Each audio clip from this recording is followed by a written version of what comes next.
በስመ አብ ወወልድ ወመንፈስ ቅዱስ አሐዱ አምላክ አሜን። ቅዱስ አምላክ እግዚአብሔር ሆይ እናመሰግንሃለን። በሰላም በሕይወት በጤና የጠበቅከን ሳትሰጠህን ተወደድክ የተባረክ በጌታችን በመድኃኒታችን በኢየሱስ ክርስቶስ ስም ለእሱ ባደረግከው ቸርነት ምስጋና ይገባሃል። ከመንፈስ ቅዱስ ጋር ሁሉን የምትችል የሁሉ መድኃኒት የሁሉ ተስፋ መድኃኔዓለም ኢየሱስ ክርስቶስ የታመሙትን ሁሉ ቤተሰቦች በቸርነት ተፈውሳቸው።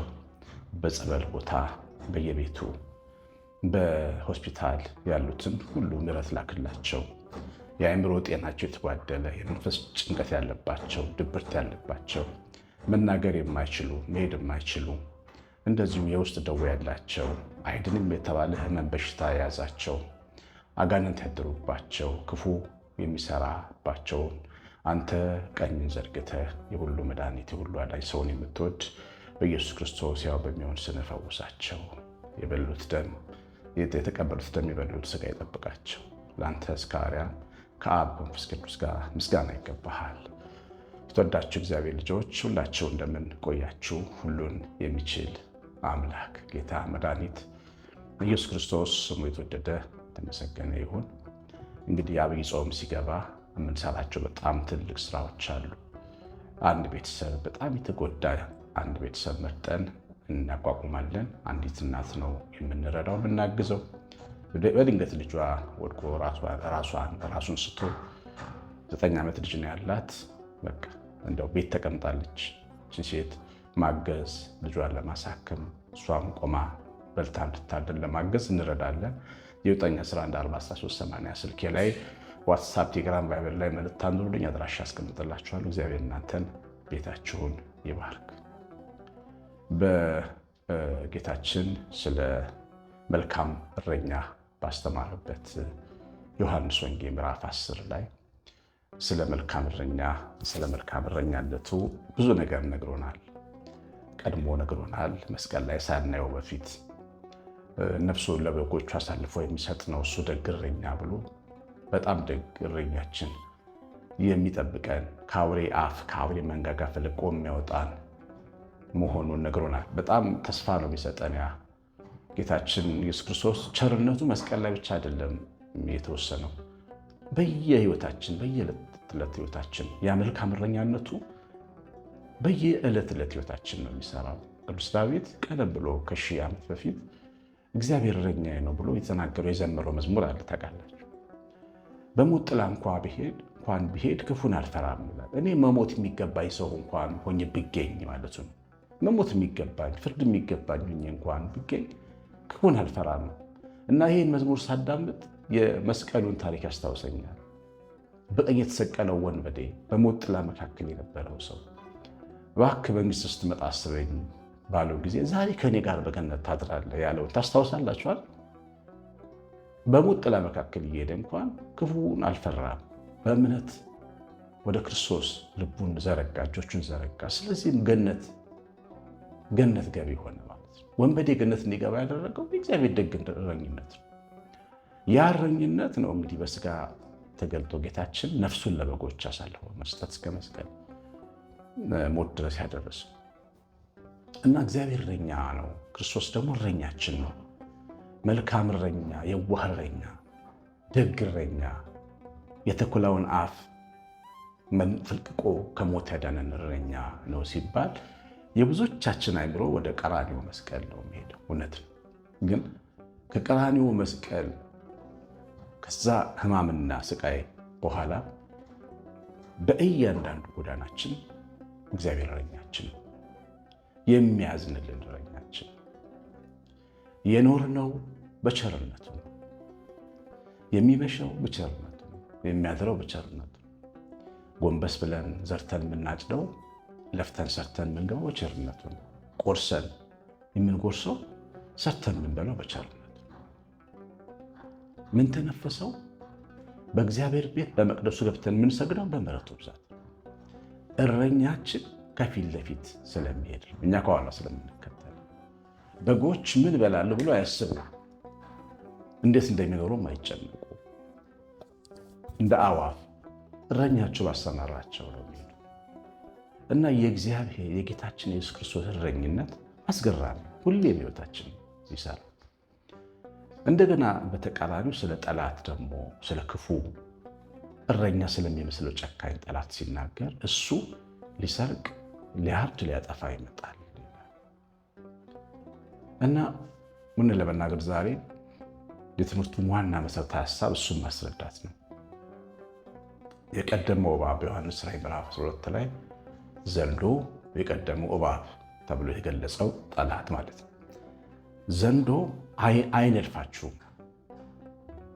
ዘንዶ በጣም የሚያምር ለስላሳ ቆዳ አለው። ታውቃላችሁ፣ የዘንዶ ቆዳ ከዘንዶ ቆዳ የተሰሩ ጃኬቶች፣ ቦርሳዎች፣ ቀበቶች በአውሮፓ ገበያ በጣም ውድ ናቸው። ለምን? እጅግ ለስላሳና ያማረ። ዘንዶ አቅፎ እያሞቀ ነው የሚገላችሁ፣ በመርዙ አይነድፋችሁ።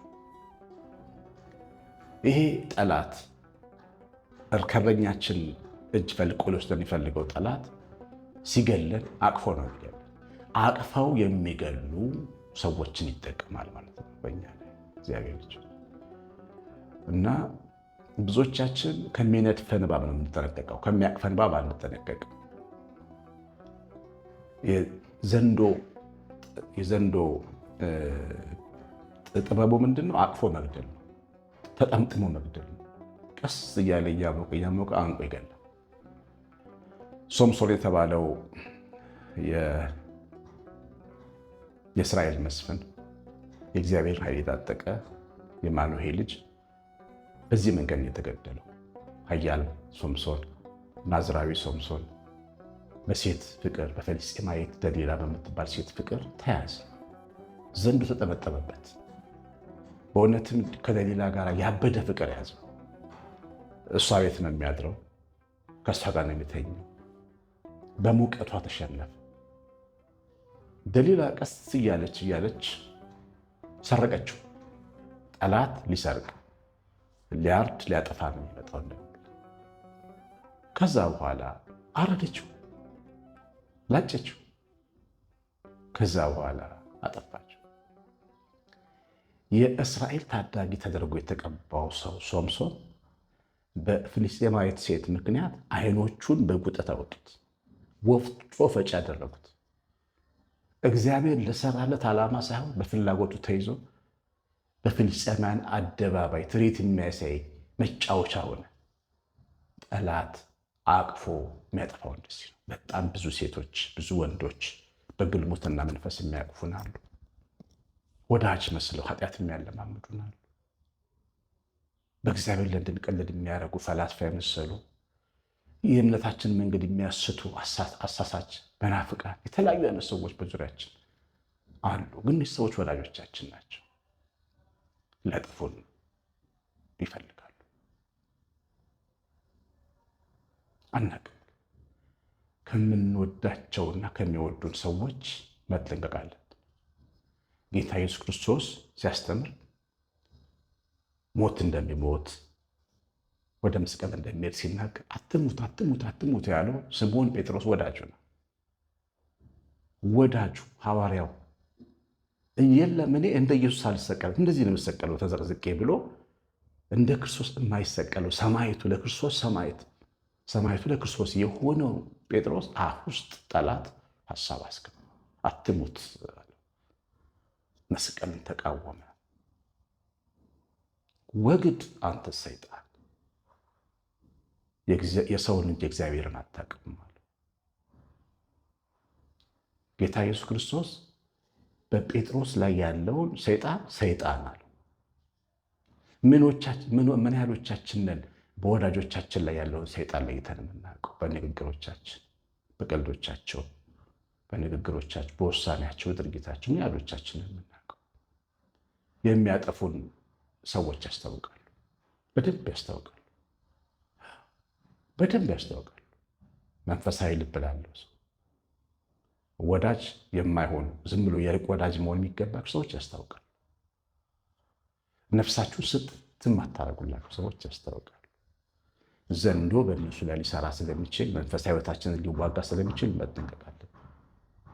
እረኛችን ኢየሱስ ክርስቶስ ነው የሚያስተምር። ሁለተኛው ጠላት እባቡ ነው። ያኛው ዘንዶ ነው አቅፎ የሚገለው። እባቡ ግን ነድፎ ነው የሚገለው። እባቡ ነድፎ ይገለናል። ግልጽ ነው። ብዙዎቻችን እባብን እንለይተን እንጠነቅቃለን። ሁላችን እባብ ስናይ ብለን እንጮዋለን፣ ድንጋይ እንፈልጋለን። እባብ አለ አሁንም በሕይወታችን የሚነድፈን፣ ቅስማችንን የሚሰብር፣ እንዳንነሳ አድርጎ የሚሰብረን፣ ተስፋ እንድንቆርጥ የሚሰራ፣ የመንፈሳችንን ምሰሶ የሚመታ፣ ባዶና ጥቅም የለሽ የሚልሽ፣ አንተ መፈጠር አልነበረብህም የሚል፣ ለምን ትኖራለህ የሚል፣ ነድፎ ሊገል የሚፈልግ እባብ አለ።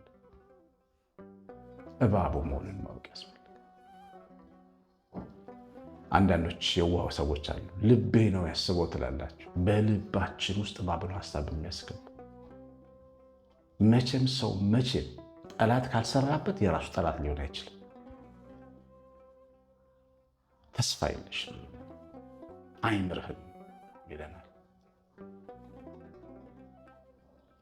እግዚአብሔር ላይ ክፉ እንድናስብ ሀሳብ ይከትብናል። ሔዋንን አትሞችም ምን ያላት ደፍሮ፣ እግዚአብሔር ትሞታላችሁ፣ እሱ ግን መጥቶ አትሞችም ማለት አትሞቱም ማለት ዋሻት። ሔዋን ከእግዚአብሔር ይልቅ እሱን ስላመነች ነው የሞተችው። እባቡ ሲነድፈን ቶሎ ብለን ይኸውላችሁ መርዙን ለመከላከል ከመሞከር ይልቅ እባብ መሆኑን ማወቅ ነው መጀመሪያ የሚያስፈልግ። ጥንቃቄ ይጠብቅሃል እግዚአብሔር። ይሄ ምን አይነት ንግግር ነው ብሎ እንደ እመቤታችን መጠየቅ ያስፈልጋል። እንዴት አይነት ሰላምታ ነው? የወዳጅ ሰላምታ ነው? እንድሞት የሚፈልግ ተስፋ እንደሌለኝ የሚነግረኝ ወዳጅ ነው? ርግብ ነው እንዲህ የሚነግረኝ? ርግብማ ተስፋ ነው የሚናገር። ታውቃላችሁ ኖህ የላካት ርግብ ቀንበጥ እኮ ይዛ ነው የመጣቸው። የራ ቀንበጥ ተስፋ ነው። ርግብ መንፈስ ቅዱስ የዋህ ነው። ተስፋ ነው የሚነግረን። ትኖራለህ ነው የሚለን። ተስፋ አለሽ ነው የሚለን። ይነጋል ነው የሚለን። ቀን አለ ነው የሚለን። እባቡ ሲናገር ለይተን ልናውቅ ያስፈልጋል። ለይተን ልንለይ ያስፈልጋል። እግዚአብሔር ይሄ የሚገለን፣ ይሄ የሚነድፈን፣ ይሄ የሚቃወመን ጠላት ለይተን ልናውቀው ይገባል።